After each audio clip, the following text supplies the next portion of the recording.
Thank you so much for this question and for this opportunity. Well-being is my thing. I'm a mother of five. My foray into this actually started as a child watching my mother, who is a PhD in social work, who always had a farm. We always were able to just walk a few yards from the back door and harvest things and be able to cook them. And although I was born in this country, I was raised in Nigeria, and then I came back to the United States, and I just noticed the difference in food and the taste of food, and attributed it to the fact that we were no longer growing our own food, and we were getting all of these foods that were processed and God knows whatever else in them. And so at this point in my life, I started homeschooling my sons and decided to incorporate agriculture and learning how to grow our own things and taking care of our bodies into our curriculum. That took off, and through social media, other people started asking us, what are you doing? And so now in my community and beyond, there are over 60 people who have now created their own backyard gardens. And we frequently share stories, and people are excited about when they're able to go, get something and make their own meals. And we're really talking about what is food versus just what we purchase and we eat. Because the biggest medicine we all consume is the foods that we take in. And with that, in the community that I live in, we also have an area that is a food desert. So I am part of two different initiatives where we are actively trying to get more people in the community to create gardens. And we have community gardens. One of them is particularly focused on teaching the youth. Because my children, for instance, I have a daughter who does not like to go into a garden, and she'll say, where does beans come from? That kind of thing. And she's never seen it grow. But now she gets to when she tries. She sees it in our yard.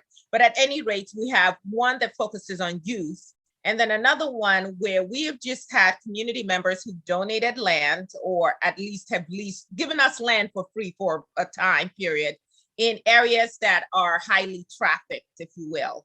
And we go there and we just start tilling the ground and building raised beds, and people in the community come out and they join in and they learn how to grow things, and the food is free for people to take with them as we harvest them.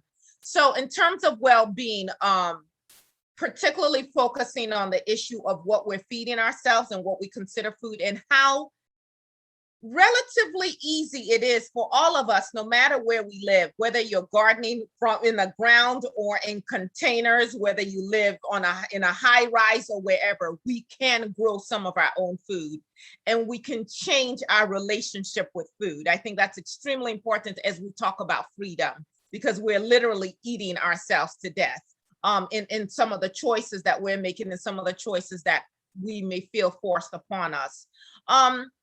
In addition to that, I am a part of multiple groups, and with our mentoring group for girls, which is called Intelligent and Talented Girls, we have a big focus on mental health and just helping girls to understand themselves, understand their emotions. How do we resolve conflicts with all of the trauma, quite frankly, that many of our young girls are subject to?